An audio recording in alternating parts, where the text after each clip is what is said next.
Apakah memang keinginan dari Presiden Prabowo Subianto ini betul-betul bisa diwujudkan? Apalagi Pak Yasin yang kita tahu kalau pelaku korupsi, terutama juga yang kasus-kasus besar ini kan tidak akan bekerja sendirian, bergerak sendirian. Kemudian semuanya juga mendapatkan hal atau merasakan kebahagiaan begitu keuntungannya. Nah, bagaimana kemudian bisa salah satu pelaku mungkin ada yang sadar seperti kata salah satu warga kita yang mungkin keimanannya kuat, tapi bagaimana kemudian mengungkap yang lainnya, para pelaku lainnya untuk sama-sama diajak melakukan hal yang sama seperti ini. Itu menjadi kesusahan tersendiri, Ya, Pak Yasin. sebenarnya kalau kita mengamati nature of corruption yaitu dari hakikat daripada korupsi itu sebenarnya dia tuh melakukan penyimpangan untuk memperkaya dirinya sendiri, orang lain dan korporasi. Sebagaimana disebutkan tuh kata-kata itu dalam pasal 2 dan 3 Undang-Undang Nomor 3199. Tuh. Nah, sehingga karena dia berkelompok, maka dia saling melindungi. Jadi saling melindungi jangan sampai ini terkuak korupsi yang dilakukan oleh salah satu katakanlah instansi yang terdiri dari beberapa orang yang ada di dalamnya atau lintas instansi juga gitu atau bahkan dengan swasta kan seperti itu Ya. saling melindungi jadi tidak mungkin untuk ngaku itu sedangkan kita menerapkan pasal 12B besar itu gratifikasi itu dari pegawai negeri atau penyelenggara negara yaitu pemberian yang diberikan kepada pegawai negeri atau penyelenggara negara dianggap suap apabila berhubungan dengan jabatannya dan bertentangan dengan tugas dan kewajibannya. Masanya untuk melaporkan itu adalah yaitu 30 hari. Ya, artinya 30 hari kerja itu pasti lebih dari 1 bulan karena ada liburnya kan masing-masing minggu itu kan 2 hari gitu. Itu pun tidak banyak yang mereka terima gratifikasi kemudian legowo untuk ikhlas melaporkan apa yang dia terima. Padahal sudah diberikan kesempatan. Kembali ke ide untuk asal koruptor itu ngaku dan mengembalikan uangnya dibebaskan dari pidananya, itu akan sulit. Sulitnya itu untuk ngaku itu sulit orang itu. Sedangkan yang sudah tersangka saja, misalnya Harun Masiku itu kan, nah, itu untuk diproses itu lari dulu, dia melarikan diri. Artinya apa di situ? Bahwa dia tidak akan mau mengaku bahwa dia itu korupsi walaupun sudah unsur-unsur sebagaimana yang disebutkan di pasal 4 itu sudah lengkap itu bahwa dia itu adalah sudah memenuhi yaitu untuk dijadikan suatu tersangka yaitu pasal 42 kalau dulu Undang-Undang 30 tahun 2002 gitu. Jadi mengarah kepada 2 alat bukti yang cukup mau diperiksa malah lari. Nah ini kalau dikembalikan kesadaran bagi koruptor itu untuk ngaku, saya sebutkan tadi nature of corruption tadi, hakikatnya dia itu ingin jadi pejabat, itu ingin kaya dengan cara korupsi, kok suruh ngaku, pasti tidak mau. Kalau bisa saling melindungi, bahkan pengawas internal di masing-masing instansi itu kan ada irjen, ada inspektorat kabupaten, inspektorat kota, inspektorat provinsi, dan pengawas internal di BUMN, dan pengawas internal di semua lembaga, baik itu swasta maupun pemerintah itu ada pengawas internal. Kan? Nah, itu pun juga tidak mau mencegah, dan yang dicegah juga tidak mau. Artinya mengabaikan saran-saran dari pengawas internal. Nah, kalau disuruh ngaku sendiri, wah saya korupsi itu pasti sangat sulit bagi budaya masyarakat Indonesia yang masih seperti ini ya. Dan itu sudah diberikan contoh-contoh yang saya sampaikan tadi. Nah, bisa tuh pembuktian secara terbalik itu setelah dia terdakwa itu dinaungi oleh pasal 38B besar Undang-Undang 3199 junto Undang-Undang 20 tahun 2001, 38B. Maka apabila dia tidak bisa membuktikan harta kekayaan yang diusut oleh penegak hukum melalui laporan harta kekayaannya, maka yang tidak bisa dibuktikan itu harus dikembalikan ke negara. Dan itu sudah pernah terjadi, bukan kok masih teori ya. Sudah dilaksanakan oleh KPK untuk mengusut itu, dan periode tertentu dia tuh 60 miliar gitu lah. Ini dari mana? Ngakunya dari konsultan, ngakunya dari penghasilan-penghasilan lain dari saham misalnya. Ternyata tidak terkumpul segitu, maka disita untuk negara. Jadi mekanisme untuk menyita itu sudah ada di beberapa pasal-pasal yang tersebar di Undang-Undang pemberantasan korupsi saat sekarang ini sudah ada. Baik. Tinggal itu dilengkapi dengan undang-undang perampasan aset, itu lebih bagus. Nah, sampai di poin itu, Pak. Iya, sehingga idenya Pak Prabowo itu inline dengan undang-undang perampasan aset itu. Baik, Sehingga tidak harus melalui proses pidana sampai yang bersangkutan ke penegak hukum atau ke pengadilan. Cukup tadi yang disinggung oleh Prof. Suparji. Prof. Suparji tadi, cukup itu adalah pengadilannya adalah harta kekayaannya secara perdata. Gitu. Baik, undang-undang perampasan aset yang lebih penting dibandingkan yang tadi disampaikan oleh Pak Prabowo Subianto. Karena semakin lama kita berbincang, rasanya itu semakin mustahil dilakukan begitu. Sementara yang mengenai undang-undang perampasan aset juga belum dilakukan, belum dikerjakan di DPR, Pak Rikwanto. Iya, undang-undang perampasan aset, undang-undang perampasan aset tindak pidana. Karena tidak bilannya ketinggalan. Itu memang ada kategorinya, tapi paling besar itu perampasan aset tindak pidana.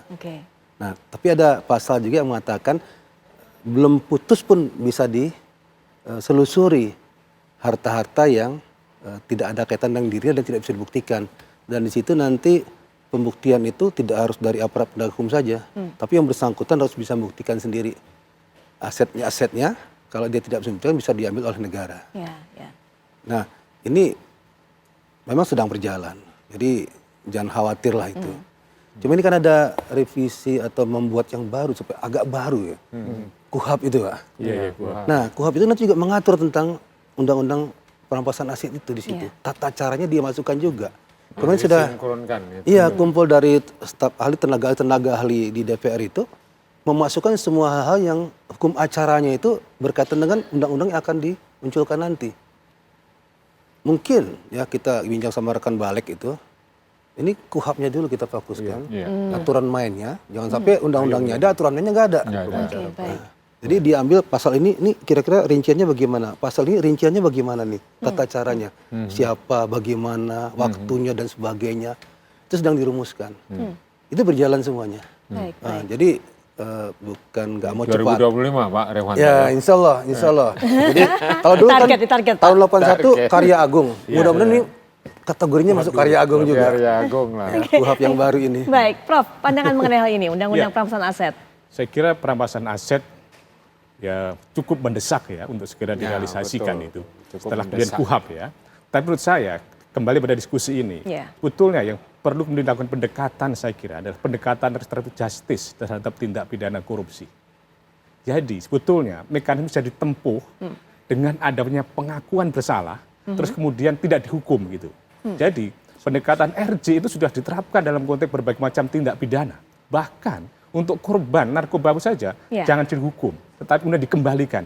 Menurut saya akan lebih praktis adalah pemerintah menggagas pendekatan RJ dalam tindak pidana korupsi. Mungkin tidak untuk dilakukan tentang itu. Dengan demikian tidak perlu sampai ke persidangan, tetapi ada pengakuan. Bukan berarti dia tidak bersalah.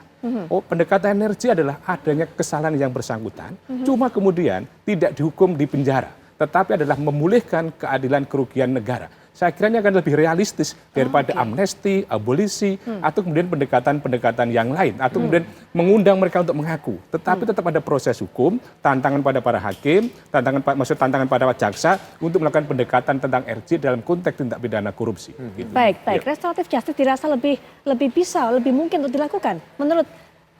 Ya, itu kan juga harus melalui pembahasan di parlemen. Kemudian juga harus mendapatkan masukan-masukan dari berbagai lapisan masyarakat gitu. Ya. Jadi bisa saja ada alternatif yang bisa ditempuh seperti yaitu penggunaan RJ tersebut. Tapi yang saya sampaikan tadi yang penyitaan aset, undang-undang penyitaan aset atau perampasan aset pidana dari hasil pidana itu saya kira yang disampaikan oleh Pak Rikwanto tadi itu lebih memungkinkan. Itu kan bersamaan dengan adanya amandemen dari KUHP itu. Bersamaan nanti dicantolkan ke situ menjadi kuat undang-undang ini. Tidak berdiri sendiri tanpa cantolan pasal. Itu loh.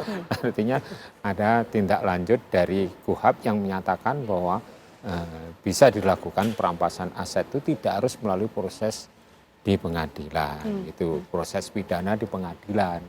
Proses pidananya ada di hartanya itu melalui mekanisme yaitu perdata tadi pembuktiannya itu. Jadi seperti itu. Baik. Jadi pembuktian terbalik itu sudah ada di sebarannya di beberapa pasal termasuk ya gratifikasi, terus Undang-Undang 20 tahun 2001 tadi pasal 38B tadi itu sudah ada, tapi kan harus tersangka dulu atau terdakwa dulu. Baru ada hak penegak hukum itu untuk mengusut asal-usul kekayaannya. Itu juga sudah dipraktekkan oleh KPK.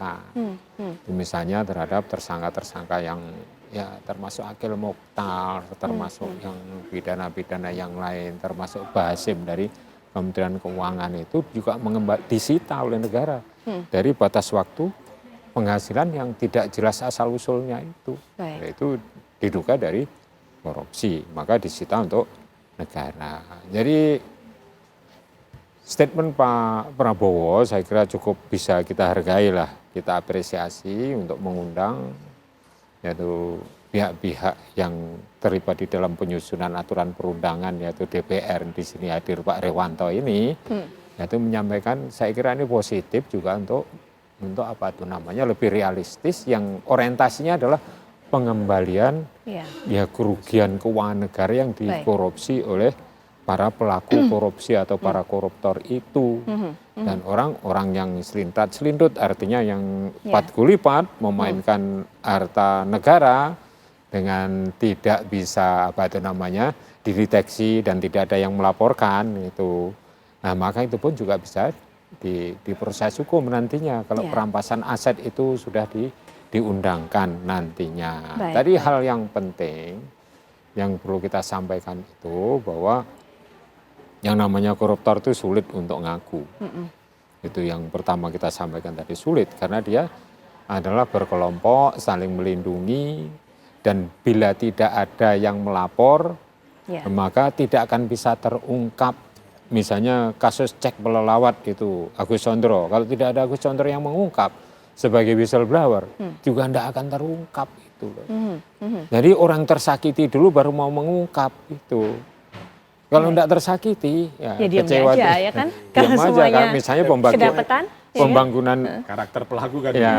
Kalau semua happy, maka diam semua. Diam semua, iya. Nah makanya Pak Rikwanto, setelah kita berdiskusi, ini kan ada tawaran-tawaran yang sebenarnya bisa mungkin lebih efektif menurut dari Prof. Suparji, dari Pak Yasin tadi, hal lain yang menjadi seperti restoratif justice juga. Apakah memang Pak Prabowo menyampaikan ini ya sebagai salah satu sikapnya bahwa memang merasa atau juga menilai aparat penegak hukum kurang agresif ini kerjanya? Bisa juga, tapi gini, mohon maaf ya, korupsi di Indonesia itu disadari tidak sadari, ini menjadi kultur sudah. Kultur. Ada yang bahkan bilang ambil batu, lempar batu ke belakang, kena tok, itu koruptor. Itu.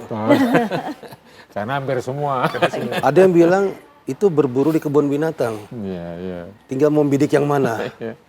Yang gede, yang kecil, sama segala macam. Nah, jadi kalau aparat penegak hukum kerja semuanya, serius benar, tuh banyak sekali yang tertangkap sebenarnya, kecil sampai besar. Nah, apakah harus itu yang kita lakukan? Gitu, kan? Penjara dibangun 2 kali tetap penuh. Jadi sebenarnya kalau bicara korupsinya, ya kita harus punya konsensus nasional ya. Iya, konsensus nasional penting. Hukumnya dikuatkan, law enforcement-nya juga dikuatkan, efek jerahnya juga mesti ada.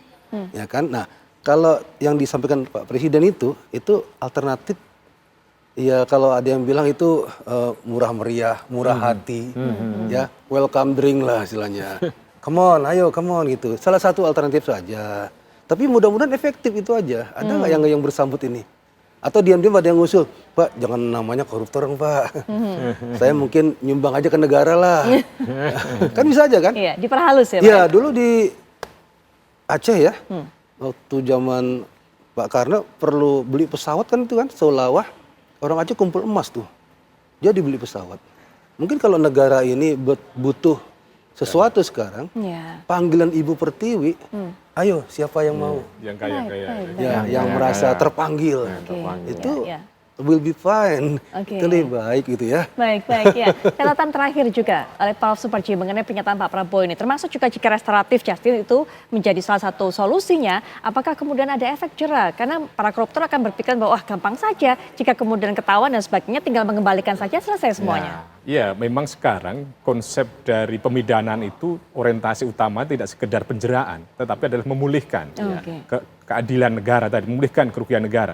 Dan pada sisi yang lain, menurut saya yang menarik dari Pak Prabowo dalam narasinya itu kalau tidak salah saya dengar bahwa rakyat di belakang saya tidak takut dan saya akan menindak para aparat penegak hukum kan itu yang kemudian tidak toleransi atau kemudian memberi toleransi pada para korupsi. Maka untuk itu sebetulnya pesan yang menarik adalah bagaimana aparat penegak hukum lebih progresif, lebih kolaboratif kan. Sekarang kan ada 3 instrumen, ada KPK, ada Kejaksaan, ada kepolisian dalam konteks memberantas tindak pidana korupsi. Harapannya berkolaborasi, bersatu padu yang kemudian membangun negara ini salah satunya adalah mendorong bagaimana pertumbuhan ekonomi dengan mencegah terjadinya pemberantasan korupsi. Jadi spirit dan semangat Pak Prabowo harus disahut oleh para pembantunya supaya kemudian betul-betul ada hasilnya. Kasihan kalau kemudian hanya berhenti pada sebuah retorika saja gitu.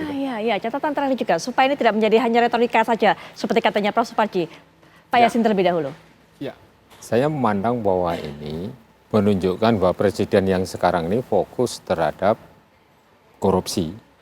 Jadi artinya fokus terhadap pemberantasan korupsi, cari solusi yang paling bagus, yang pada akhirnya itu akan meningkatkan indeks persepsi korupsi Indonesia, karena prosedur-prosedur yang dilalui itu tidak harus menimbulkan hiruk pikuk, begitu loh pengakuan itu, tapi perlu direspon oleh para ahli, para penegak hukum, di legislatif maupun di eksekutif, misalnya akademisi seperti Prof. Suparji itu, untuk menyusun bagaimana ini yang paling bagus, efektif untuk mengembalikan kekayaan negara yang dikorupsi oleh para koruptor tersebut. Itu loh, intinya itu. Jadi misalnya salah satunya tadi disebutkan undang-undang perampasan aset, makanya sering saya ulang-ulang itu karena itu saya kira dugaan saya itu akan lebih efektif gitu loh. Sebagai jalan lain dari apa yang disampaikan Pak Prabowo, Pak Presiden kita, sehingga alternatif yang lain itu bermunculan yang mengarahnya itu kepada satu, katakanlah ultimate targetnya adalah pengembalian keuangan negara yang dirampas atau yang dikorupsi oleh pelaku pidana. Gitu Mbak. Ya, terakhir kesimpulan akhir juga mungkin catatan penting dari Pak Rikmanto mengenai hal ini. Singkat saja. Satu sisi kita perangi, kita tindak, terakhir kita himbau. Tapi satu sisi kita juga harus memulai membangun ekosistem bebas korupsi. Dari mulai keluarga, sekolah, kantor, sampai kabupaten, sampai nasional nanti. Nah, ekosistem bebas korupsi itu bukan hanya menghilangkan niat-niat di kepala kita, tapi orang tidak punya kesempatan untuk korupsi. Ya, dengan teknologi, dengan sistem, perbaikan segala macam, itu harus dimulai. Kalau rumah kita sering kemasukan tikus, kenapa? Mungkin ada makanan yang tersedia di meja. Setelah dimasukkan lemari, masih ada sampah. Sampah dibuang, masih ada tikus, lobang. Sampai suatu saat tikus mau masuk rumah itu, ngapain saya masuk situ? Nggak ada apa-apa di situ. Nah, itu ekosistem yang dibangun begitu. Jadi tikusnya nanti berubah jadi kelinci nanti. Baik, kita nantikan sebenarnya apa wujud nyata dari pesan ataupun juga instruksi Presiden Prabowo Subianto ini. Terima kasih Pak Rikmanto, Pak Yasin terima kasih, Prof. Suparji terima kasih sudah memberikan pandangan mengenai hal ini. Dan